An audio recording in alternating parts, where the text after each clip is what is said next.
Նոր նկարում էի այս փոքրիկ տան կողքից, եկեք մոտիկ ասեմ ցույց տամ, տեսեք այս փոքրիկ տունը 7000 քառակուսու մեջ է մտնում, դիրքը հիմա ցույց տամ, տեսեք։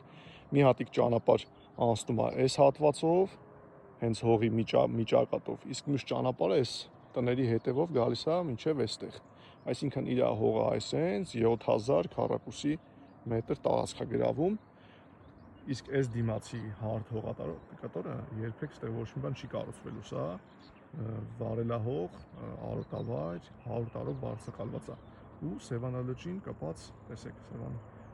Սևանա լճին կապած սա լճաշենի ճանապարհն է, որը տանում է դեպի Գավառ կամ Մարտունի։ Այսինքն Սևանի ափից մոտավորապես մի 1 կիլոմետր 800 մետր հեռավորության վրա ուղիղ գծով։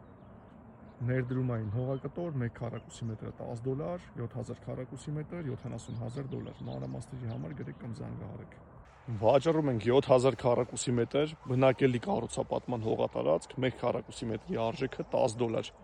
Սևանա լճի տեսարանով, տեսեք ուրեմն, ինչ կարանք կառուցենք այս հողակտորի վրա։ Կարող լինի բավականին ներդրումային ծրագիր 7000 մետրի վրա, մոտավորապես 30-40 քոթեջային համալիրներ եւ վաճառվի եկամտահարկի հետ վերադարձով։ Գտնվում է այս հատվածում, վերևի մասում ունենք թանգարանային հատված, տեսեք, այսպես մոտավորապես հողակտորը